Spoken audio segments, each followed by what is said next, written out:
काल्पनिक मानव खप्पर होइन, काल्पनिक रूपमा चाहिँ मानवको खप्पर कस्तो हुन्छ भन्ने कुरा चाहिँ यहाँ चाहिँ देखाइएको छ, देख्न सक्नुहुनेछ होइन। मानवको खप्पर चाहिँ यस्तो हुन्छ अरे होइन, शिलामा ढुङ्गामा चाहिँ यसरी कैद गरिएको छ।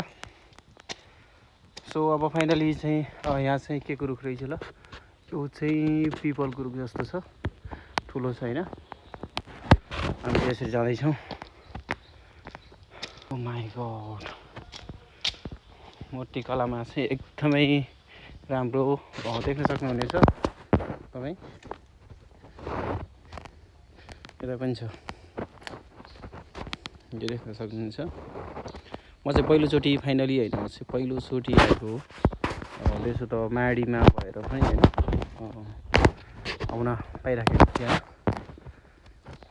यो पनि ठक्क ढुङ्गाको हेर्दाखेरि चाहिँ होइन।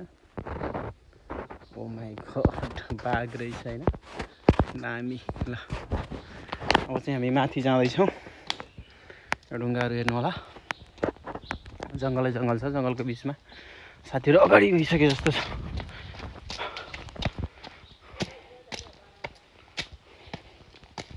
ल आउँदैछु। यहाँ चाहिँ अष्टवक्र ऋषि, ल अष्टवक्र ऋषि तपाईँ ढुङ्गाले कुदिएको अष्टवक्र ऋषि देख्न सक्नुहुन्छ। सँगै अब चाहिँ म माथि जाँदैछु। यहाँ चाहिँ केराको रुखहरू छ, बाँसको रुखहरू।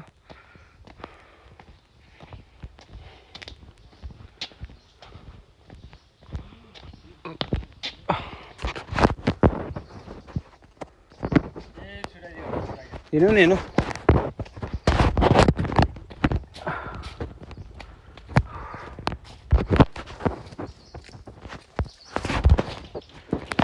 ल साथीहरू अगाडि अगाडि होइन। पानी खाँदैछ यहाँ चाहिँ चन्द्रकुवा। यहाँ चाहिँ चन्द्रकुवा, यो चाहिँ होइन अटोमेटिक रूपमा चाहिँ पानी आउने गर्छ। नेचुरल वाटर, मिनरल वाटरको जरुरत छैन होइन। अझै टाढा छ हो र?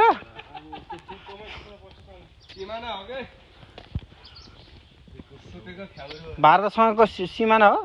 उतापट्टि इन्डिया पुरै यस्तै गरी देखिन्छ नेपाल अहिले। यता हामी गइन्छ नि सुभद्रा नि जमुनिया, यो चाहिँ देखाउँछ कि यसको आँखा अलि नबनाएको, सुतेको फ्याउरो हो अरे। ल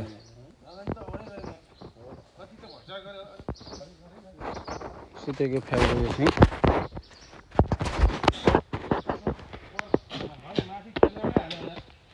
यो त कति सालदेखि गएर आमामा यहाँसम्म पनि यस्तो टाढासम्म नि विकास भएको हो र? चिनारी बनाउने अरे, रङ्गिन पेन्टिङ नगर्ने अरे। त्यो चाहिँ पुरै केराहरू, वन केराको रुख, बाँस। यो भनेपछि इन्डियाको सिमानै हो लास्ट। पिल्लरै भेट्छ।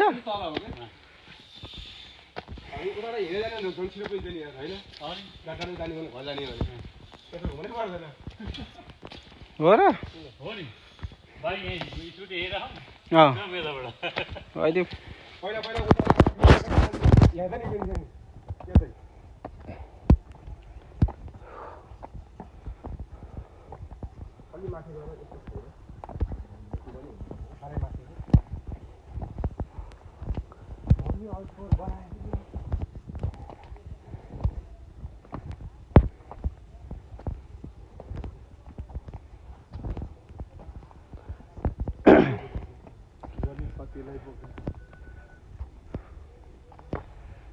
शिवले सतीलाई बोकेको अरे।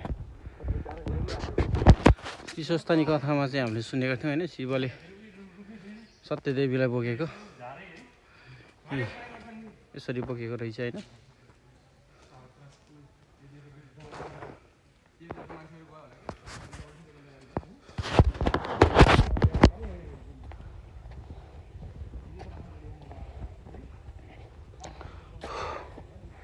जङ्गल हामी चाहिँ बाटाको